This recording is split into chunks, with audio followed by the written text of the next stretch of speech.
what it means to go to another continent alone at 16? I do. At the beginning of this year, I set a goal that felt almost impossible, to go to New York. Not for vacation, but to grow, to learn, and to develop myself. Around the same time, I joined debates for the first time.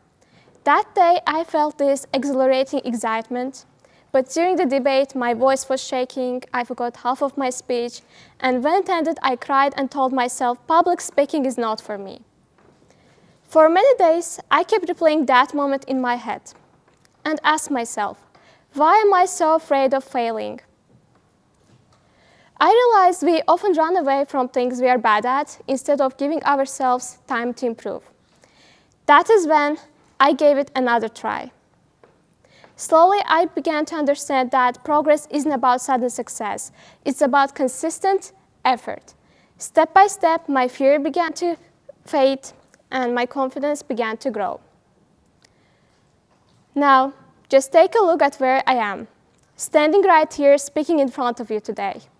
In 2 months, 2025 comes to an end, and I'm finishing this year not by giving up, but by growing as someone who learned that failure is just temporary blockage, and as someone who stood on the rostrum and gave a speech at United Nations headquarters in New York. Yes, I did it. I landed in New York, the city that never sleeps, and suddenly all the things I had seen only on screens were right in front of me. I looked around, and the constant thought in my head was, how did I get here? The answer was simple. I got there not by waiting for a perfect moment, but by never giving up on developing my public speaking and debating skills. If I could give you one piece of advice, I would say, always dream big. Do not limit yourself, and remember, big dreams do not need big beginnings. There's one more thing that helped me a lot, my vision board. Each year, I create one with new dreams on it. And this year, it was taken over with everything I dreamed of. New York, United Nations, and even a picture of microphone. Every time I looked at it, it reminded me what I was vigorously working for.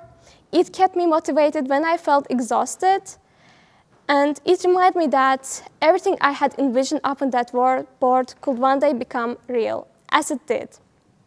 So please do not wait. Start now. Do not wait to learn, to create, to let your voice be heard. Do not wait for a perfect moment, because what you need is not a perfect plan, but a first step. Every great story, every success, every invention, every speech began with someone who decided to try. So the right question is not, can I do it, but when will I begin? And the best answer to that is now. Thank you.